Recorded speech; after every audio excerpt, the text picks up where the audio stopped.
ఈ program Joyce Meyer ministries partners మరియు friends ద్వారా స్పాన్సర్ చేయబడింది.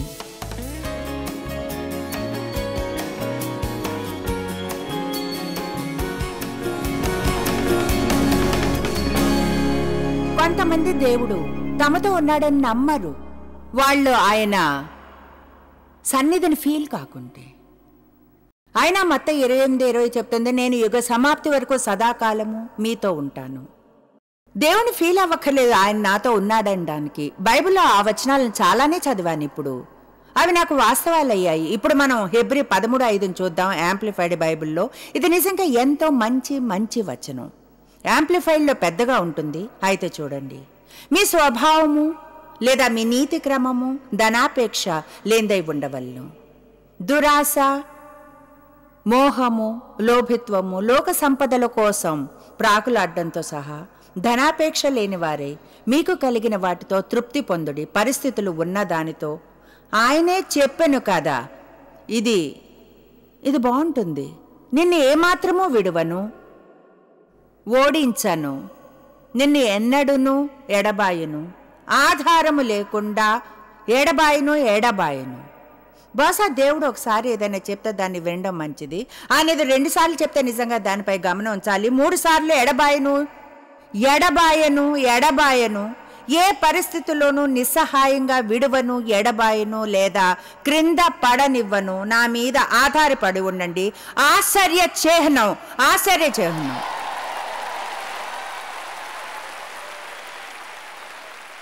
దాని అర్థం మీ జీవితంలో ఇప్పుడు ఏ అవసరత ఉన్నా మార్గదర్శనం కావాలంటే దేవుడు మిమ్మల్ని వదిలివేయడు. అది ఆర్థిక పరిస్థితి అయినా దేవుడు మిమ్మల్ని విడిచిపెట్టడు. అది సంబంధపు పరిస్థితి అయినా దేవుడు మిమ్మల్ని వదిలివేయడు. దేవుడు అంటాడు, నేను నిన్ను ఏమాత్రము విడువను, ఎన్నటికీ నిన్ను ఎడబాయను, ఆయన ఎల్లప్పుడూ మీతో ఉంటాడు. డెలీరియస్ పాడే ఆ ఒక్క పాటలో కొన్నిసార్లు చంద్రుడంత దూరంగా ఉన్నావనిపిస్తుంది, కొన్నిసార్లు నా చర్మం అంత దగ్గరగా ఉన్నట్లు అనిపిస్తుంది.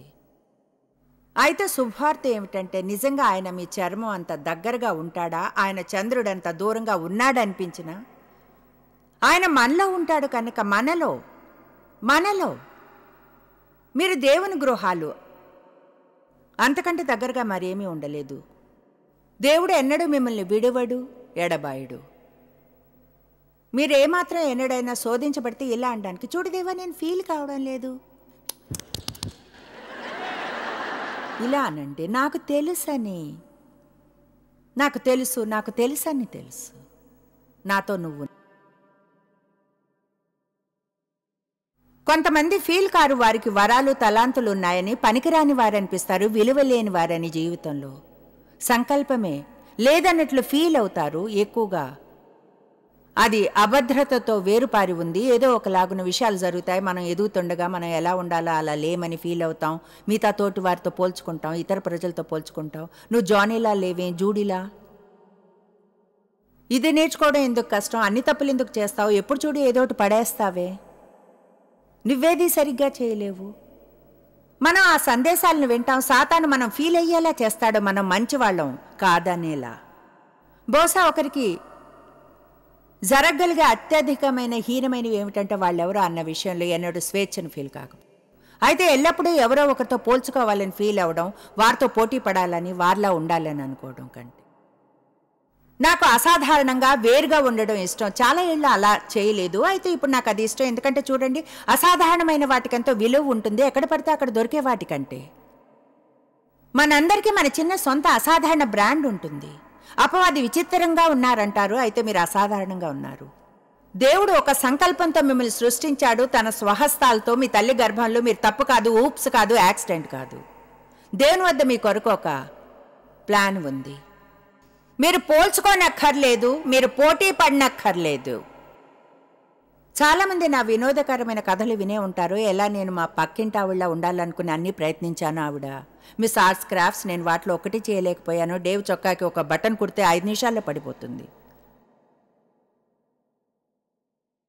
నేను ఒక బటన్ని కానీ కుట్టాలనుకుంటే ఇప్పుడు ఎవరు కనిపించేవారు కాదు, ఆయన్నే కుట్టుకోమనేదాన్ని నేను ట్రై చేసి చేయడం కంటే.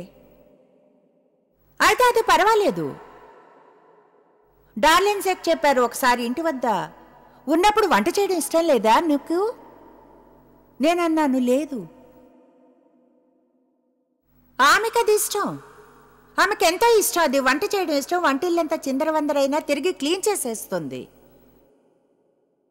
ఆమె ఇంటికో 20 మంది వస్తే ఒక వారం ఇష్టం సెలవులకు.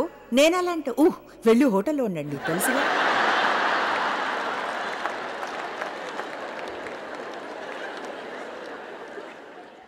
నాకెలా ఇష్టం అంటే నీట్గా నిశ్శబ్దంగా. లేదు, వంట చేయడం ఇష్టం లేదు. ఒకవేళ ఆకలితో చావడమా లేక వండడమా అంటే ఏమో, కానీ ఇష్టం లేదు. అయితే తెలుసా, నేను వేరే పనులు కొన్ని చేయగలను,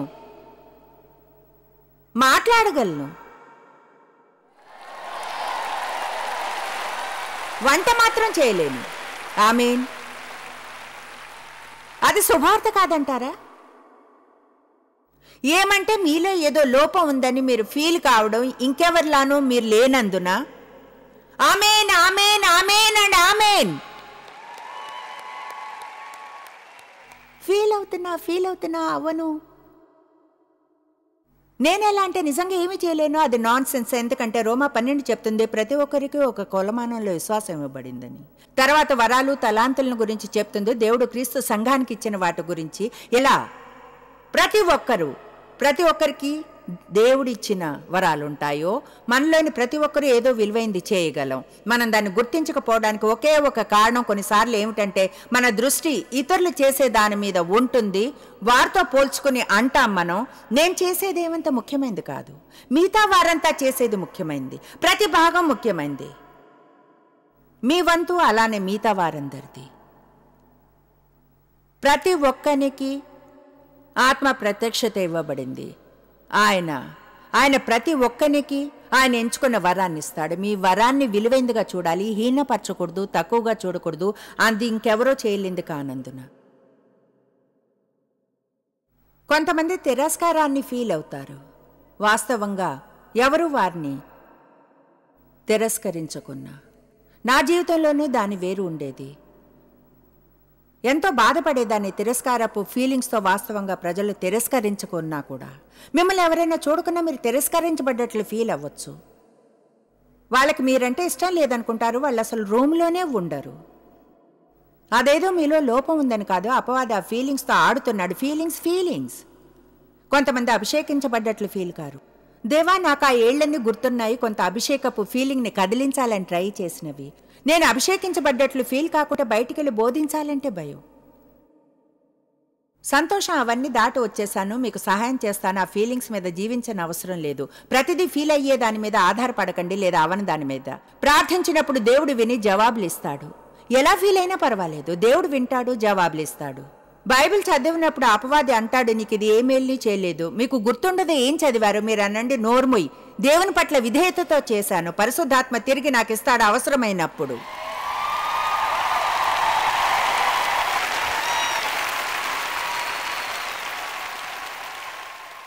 ఇక ఇప్పుడు నేను కొన్ని నిమిషాలు నాకు ఇష్టమైన విషయానికి గడిపితే, కొంతమంది అంతా తప్పుగానే ఫీల్ అవుతారు, ఎన్నడూ రైట్గా ఫీల్ కారు, ఏదో తప్పుతోనే జన్మించినట్లు. బహుశా అదెంతో అందంగా ఉంటుంది. యేసుక్రీస్తుని స్వీకరించిన క్షణం ముందుగా ఆయన మనకిచ్చేది ఏమిటో తెలుసా? నీతి కలిగి ఉండడం అంటే ఏమిటి? అంటే దేవునితో నీతిగా ఉంటామన్నది. మనం చేసిన దాని వల్ల కాదు, కానీ ఆయన చేసిన దాని వలన. ఆమేన్. నాలో లోపం ఏంటి? గతంలో అలానే ఉండేది, నా బుర్రలో తిరుగుతూ ఉండేది. అది నాలో లోపం ఏంటి? ఎంతో కృతజ్ఞరాల్ని దేవుడు చివరికి నాకు బోధించాడు. ఆయన రక్తపు త్యాగం ద్వారా నాకు కొంత నీతి కలిగింది. మన నీతి అనేది మనం ప్రతిదీ రైట్గా చేసినందున కాదు, అది దేవుడిచ్చిన వరము. ఆయనతో నీతిగా చేస్తాడు. అప్పుడు దాని నుంచి తెలుసుకుని మీరు నీతిగా ఉంటారు, మీరు మరిన్ని మంచి పనులను చేస్తారు. దేవుని గురించిన హాయి అనిపించే విషయం ఆయన ఎన్నడూ ఆజ్ఞాపించుడు ఏదైనా చేయమని దాన్ని చేసే సామర్థ్యాన్ని ఇవ్వకుండా మిమ్మల్ని ప్రేమించమని చెప్పడు. మిమ్మల్ని ప్రేమించే ప్రేమ నాలో లేకుంటే కనుక ముందు నన్ను ప్రేమిస్తాడు. మిమ్మల్ని క్షమించమండు, ముందుగా నన్ను క్షమించుకుంటే, ఎందుకంటే ఇవ్వడానికి క్షమాపణ ఉండదు నాకు. దయగా ఉండమని చెప్పడు, ఆయన ముందుగా నాకు దయనివ్వకుంటే, ఎందుకంటే ఇవ్వడానికి నా వద్ద దయ ఉండదు. విశ్వాసంగా ఉండమని చెప్పడు, నా పట్ల ఆయన విశ్వాసంగా లేకుండా ఎల్లప్పుడూ జీవించడానికి మార్గాన్ని చూపుతాడు. ఆయన కేవలం చెప్పడు, మార్గాన్ని చూపుతాడు జీవించడానికి. ఆయనకు కావాల్సింది మనకిస్తాడు, సన్నిధులుగా చేస్తాడు ఆయన చేయమన్నది చేయడానికి. దేవుడు మిమ్మల్ని నీతిగా చేయకుండా నీతిగా జీవించమండం లేదు. కనుక ఆధ్యాత్మికంగా దేవునితో నీతిగా ఉన్నారు. మీ లోపల నీతి అనేది ఉన్నది. దేవుని బిడ్డల్లాగా మీ తలను పైకెత్తి భుజాలు వెనక్కి పెట్టి చెప్పాలి, క్రీస్తులో నేనెవరినో తెలుసు, నేను ఆయనతో నీతిగా చేయబడ్డాను, నాకు తెలుసు, నేను ఎదుగుతున్నాను, మారుతున్నాను, ఇంకా చాలా దూరం వెళ్ళాలి, ఉండవలసిన చోట ఇంకా లేను. అయితే థ్యాంక్ గాడ్ గతంలో ఉన్న చోట లేను. హల్లెలూయా.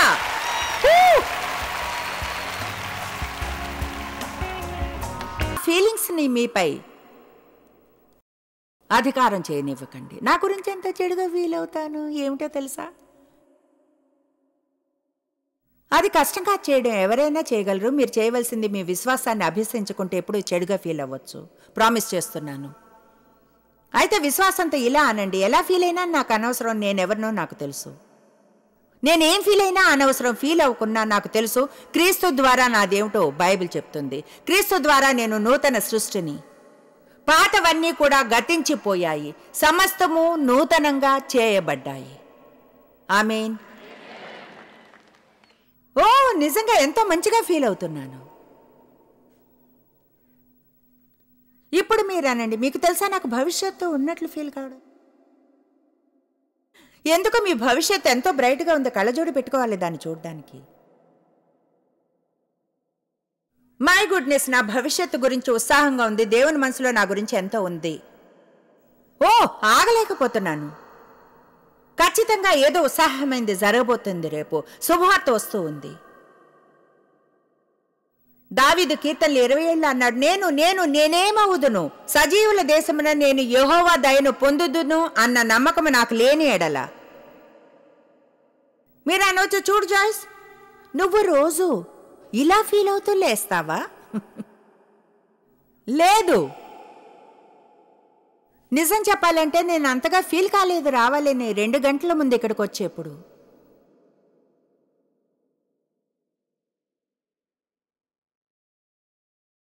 మీరు అనవచ్చు, రావాలని మీకు అనిపించలేదా? లేదు లేదు అనిపించలేదు. ఒక కుక్కీ తిని షూస్ కొనుక్కోవాలనుకున్నాను.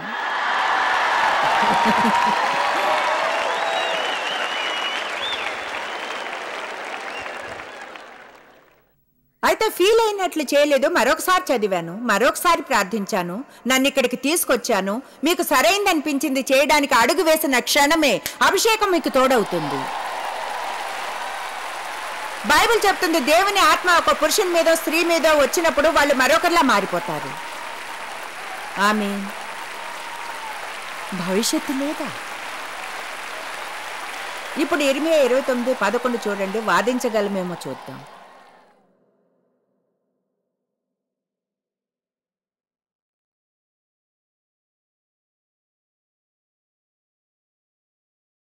నేను మిమ్మల్ని గూర్చి ఉద్దేశించిన సంగతులు నేను ఎరుగుదునని ప్రభు అంటున్నాడు. రాబో కాలమందు మీకు నిరీక్షణ కలుగునట్లుగా అవి సమాధానకరమైన ఉద్దేశములే గాని హానికరమైనవి కావు. మీకు విషయం చెప్తాను, మీ ఆరంభం మంచిగా లేదేమో, కానీ ముగింపు గొప్పగా ఉండొచ్చు. ఆయన అన్నాడు, రాబో కాలమందు మీకు నిరీక్షణ కలుగునట్లు చేస్తాను. అదింకా ముగియలేదు, ముగిసేంత వరకు అదింకా ముగియలేదు. అపవాది మీతో చెప్పినప్పుడు మీరెంతగా ఓడిపోయారో, మీకు ఎలాంటి మేలు ఎన్నడూ జరగదని మీరు మీ నోటిని తెరిచి గట్టిగా చదివి వినిపించాలి. ఇర్మియా 29:11. మీ గురించి ఉద్దేశించిన సంగతుల ఆలోచనలు నాకు తెలుసు. దేవుని వద్ద ఒక ప్లాన్ ఉంది, సమస్తము సమకూడి నా మేలుకే జరుగును. ఇప్పుడు కొన్ని సూచనలు చూద్దాం. ఐహిక సంబంధమైన క్రిస్టియన్వి, ఎందుకంటే అతని ఈ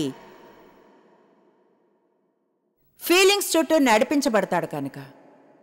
వాళ్ళ ఆలోచనలతో నడిపించబడతారు. చెడు మూడుతో లేస్తే వాళ్ళ మూడు అలానే ఉంటుంది. ఏదైనా జరిగితే వాళ్ళకి నచ్చదు, కుప్పలో కూరుకుపోతారు. తమపై తాము సారీ ఫీల్ అవ్వడం వాళ్ళకి చాలా ఈజీ, కోరుకున్నది వాళ్ళు పొందకపోతే. నిన్న 3 రకాల వ్యక్తుల గురించి మాట్లాడుకున్నాం. 1 కొరింథీ 2లో చూసేవారిని ప్రకృతి సంబంధి అయిన మనుష్యుడు, ఆత్మ సంబంధి, శరీర సంబంధులైన మనిషి. 3లో ప్రకృతి సంబంధి అయినవాడు దేవుని ఆత్మ విషయాలను అంగీకరింపడు, సువార్తను గురించి అతనికి ఏమీ తెలియదు, వాటిని గురించి తెలుసుకోవాలనుకోడు, ఆత్మీయమైన దేనికి సంబంధం ఉండదో అర్థం చేసుకోడు. ఆత్మ సంబంధి అయినవాడు పరిణతి చెందిన క్రైస్తవుడు వాక్యం తెలుసు, నమ్ముతాడు, వాటి ఫీలింగ్స్ చేత నడిపించబడ్డు, వారి సొంత ఆలోచనలతో సొంత చిత్తంతో స్వయానికై మరణించి దేవుణ్ణి సేవించారు. అయితే ఎంతో విచారకరం, మనం ఎక్కువగా అలాంటి క్రైస్తవుల్ని చూడడం. వాళ్ళు ఉంటారు. సంతోషంగా ఉంది చెప్పడానికి, నాకు దేవుని అద్భుతమైన స్త్రీ పురుషులు తెలుసు. అయితే చాలామంది శరీర సంబంధులను నేను ఎదుర్కొన్నాను. శరీర సంబంధి ఎలాంటి వ్యక్తి అంటే జ్ఞానం కలవాడు, రక్షణ పొందినవారు, క్రీస్తుని తమ రక్షకునిగా స్వీకరించిన వారు, అయినా వాళ్ళు రక్షణ పొందని ఎవరికంటేనో వేరుగా జీవించరు. నేను అలా ఉండేదాన్ని ఎన్నో ఏళ్ళు. చర్చికి వెళ్ళేదాన్ని, చెడు టెంపర్ ఉండేది. చర్చికి వెళ్ళేదాన్ని, వ్యర్థపు మాటలు. సహజంగా చర్చికి కలిసిన వెళ్ళిన వారిని గురించి చర్చికి వెళ్ళేదాన్ని. ఎప్పుడు చూడండి దేని గురించో కోపం. చర్చికి వెళ్ళేదాన్ని, నేను అనుకున్నది జరగని ప్రతిసారి కోపమే. మీరు ఏదైనా చేస్తే ఒక క్రిస్టియన్ కల్డెసాక్ చుట్టూ తిరుగుతూ మనం ప్రోగ్రాంతో పాటు వెళ్ళాలి. అసలైతే మనకు నమ్మకం ఉందని చెప్పే జీవితాన్ని జీవించాలి. ప్రజలు ఎదగపోవడానికి కారణం ఏమిటంటే ఎదగడానికి అది బాధిస్తుంది. మీకు మీరు కాదని చెప్పడం బాధగా ఉంటుంది, దేవునికి అవునని. అయితే మీ శరీరాన్ని పోషించిన ప్రతిసారి అది బలపడుతుంది, దాన్ని పోషించిన ప్రతిసారి బలహీనపడుతుంది. విజయం పొందుతారు. నాకు గుర్తుంది అదెంత కష్టంగా ఉండేదో, ఎలా ఉండాలో తెలుసుకోవడానికి ట్రై చేయడం ఆరంభించినప్పుడు కొంత పోలిక ఉండడానికి. నాకు ఇప్పుడు పదం కూడా గుర్తులేదు, లోబడే భారీగా మారడానికి. ఓ నేను లోతుగా వెళ్ళాలి ఆ పదాన్ని వెతకడానికి. నేను ఆలోచించగలిగిన ఒకే పదం ఎదురు తిరగడం. నాకు తెలుసు అలా ఉండాలని అనుకోలేదు. నిజం చెప్తున్నాను. నేను ఎలాంటి ఏం చెప్పడానికి ట్రై చేస్తున్నాను, ఎలా ఎదురు తిరగాలో నాకు తెలుసు. నాకు గుర్తుంది, మొదటిసారి చదివినప్పుడు ఒక భార్య తన భర్తకు అనుగుణంగా ఉండాలని అనుకున్నాను.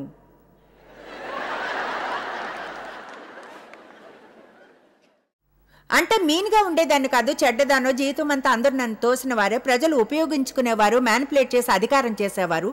నాతో నేను ప్రామిస్ చేసుకున్నాను, ఇక్కడి నుంచి వెళ్ళిపోయిన తర్వాత ఎవరు ఎన్నడూ నేను ఏం చేయాలో మరొకసారి చెప్పకూడదని. నేను వాగ్దానాలు చేసుకున్నాను. చాలా కష్టం వాటిని విరిచేయాలంటే. చాలా మందికి మీ జీవితంలోనే ఎన్నో సమస్యలు ఉన్నాయి, ఎందుకంటే మీరు ఆ ఒప్పందాలని మీతో చేసుకున్నారు ఏళ్ల తరబడిగా. ఇప్పుడు దానికై పశ్చాత్తాపడాలి, దేవుణ్ణి ఆ శక్తి వెరగొట్టమని అడగాలి, ఎందుకంటే ఆయన మీరు ఎలా ఉండాలంటాడో అలా ఉండడానికి.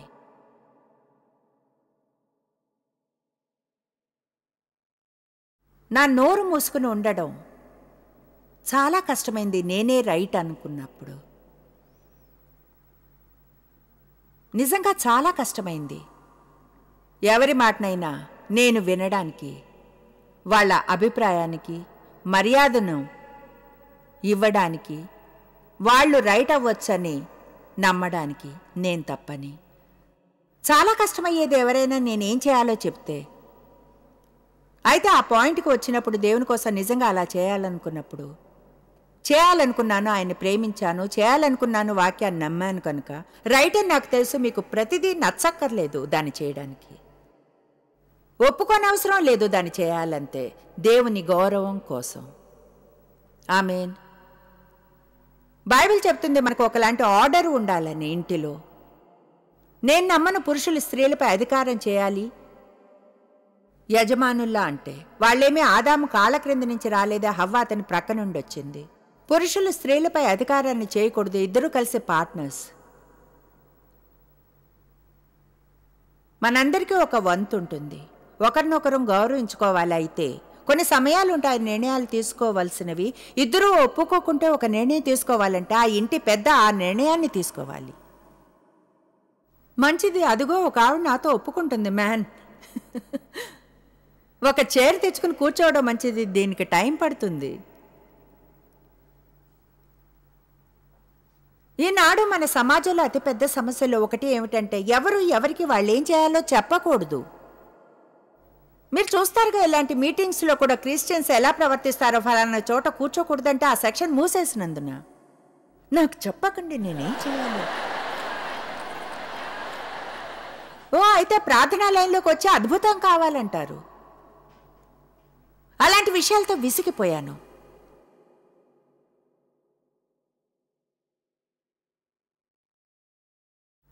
నేనెంతగా ప్రార్థించి ముందుకెళ్తానో ప్రతి చిన్న శోధన సెషన్ నుంచి ఎదురు తిరిగేలా. ఓ మై గాష్, ఆరంభ దినాల్లో అదెంతో కష్టంగా ఉండేది. గుర్తు చేసుకోగలను ఆ బాధని ఇప్పుడు. ఆ కోపం ఎదురు తిరగడంతో నా శరీరం ఉడికిపోవడం. చివరికి ఒక పాయింట్కి వచ్చాను, నవ్వుతీ ఇలా అనేలా, అవును హనీ. ఓ అయితే అదంతా నాటకం, కానీ కనీసం అలా చెప్పేదాన్ని. తర్వాత నిజంగా ఒక పాయింట్కి చేరుకున్నాను. నేను అనుకున్నది జరగకున్నా ఓకే, లేదా అనుకునేదాన్ని, ఏయ్ నువ్వే నిర్ణయం చెయ్యి, నువ్వు తప్పైతే అది నీకు దేవునికి మంచిది. ప్రజలు ఎదగకపోవడానికి కారణాల్లో ఒకటి ఇది హెబ్రీ 5లో ఉంది. ఎందుకంటే వాళ్ళకి నీతి యొక్క సిద్ధాంతం అర్థం కాదు. హెబ్రీ 5:12 చూద్దాం. కాలమును బట్టి చూస్తే మీరు బోధకులుగా ఉండవలసిన వారై ఉండగా దేవోక్తుల్లో మొదటి మూలపాఠములు ఒకడు మీకు మరలా బోధింపవలసి వచ్చెను. మీరు పాలు త్రాగవలసిన వారే కాని బలమైన ఆహారం తినగలవారు కారు. ఆయన అంటున్నాడు, ఈ శరీర సంబంధులైన క్రైస్తవులు చూడండి, ఎదగండి. మీరు బైబిల్ స్టడీకి వెళ్ళారు, మీ బైబిల్లో అంతా క్రింద గీత గీసుంది, అదొక కలరింగ్ బుక్లా ఉంది. మీరింకో బైబిల్ స్టడీకి వెళ్ళక్కర్లేదు మీ శత్రువులను క్షమించడానికి. మీరు అది చేయాలంతే. దాన్ని వినడానికి బాధ ఉండదు, బాధంతా చేసేప్పుడే. వినేప్పుడు ఏ బాధ ఉండదు, బాధంతా చేసేప్పుడే. మనం గాని క్రీస్తు సంఘంలోని ప్రతి సభ్యుడిని ఎవరిపైన కోపం తెచ్చుకొని పాయింట్కి తీసుకురాగలిగితే మనకెంత అధికారం ఉన్నా. చెప్పింది విన్నారా? ఏమవుతుంది మనం గాని అందరినీ ఈ పాయింట్కి తీసుకుని వస్తే? ప్రతి క్రైస్తవుడు ఇలా అనగలిగేలా, నేను బాధపడలేదు, నా మనసులో ఎవరికీ వ్యతిరేకంగా ఏమీ లేదు, నా శత్రువులను క్షమించాను, దేవుడే నా మార్గదర్శకుడు, నేను దేవుని కృప వల్ల ప్రేమలో నడుస్తాను. ఏం జరుగుతుంది అనుకుంటారు? చాలా కాలం పట్టదు, యేసు తిరిగి వస్తాడు మన కోసం. నిజంగా యేసు తిరిగి వస్తాడు మన కోసం. అయితే విభజనంతా, ఈ విభజనంతా, కలహమంతా, నాన్ సెన్స్ అంతా, శరీరం శరీరం శరీరం, ఫీలింగ్స్ ఫీలింగ్స్ ఫీలింగ్స్.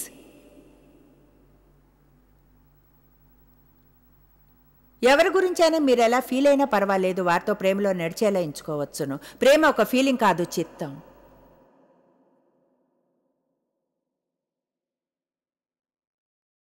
తర్వాత అన్నాడు 13వ వచనంలో, మరియు పాలు త్రాగు ప్రతివాడును. పాలంటే ఏమిటో తెలుసా? తీపి సందేశాలు. అందరూ చర్చికి వెళ్ళి వినోదం పొంది తీపిని తినాలనుకుంటారు. తెలుసా, ఒక క్రిస్టియన్కి మాంసాన్ని ఎందుకు పెట్టలేరో? నీతిని అర్థం చేసుకోడు కనుక. ఎందుకంటే ఇంకా వారు క్రీస్తులో ఎవరో తెలియదు కనుక వారిని ప్రవర్తన గురించి ఎదుర్కోలేరు. ఎందుకంటే వాళ్ళు అనుకుంటారు వాళ్ళు ఎవరో అదే వారి ప్రవర్తన అని. అయితే ఈరోజు చెప్పడానికి వచ్చాను, మీరెవరో మీ చేయడం అనేవి రెండు పూర్తిగా వేరైన విషయాలని. మీరు క్రీస్తులో ఎవరో మీకు తెలిస్తే అప్పుడు మీ చేయడంతో ఎదుర్కోవడంలో సమస్య ఉండదు. నిజం చెప్పాలంటే మిమ్మల్ని సరిచేసేవారంటే ఇష్టపడతారు, మీకు దేవుని వాక్యపు సత్యాన్ని బోధించేవారంటే ఇష్టపడతారు. ఎందుకంటే మనం మార్చుకుని ఎదగవలసింది అదే కనుక.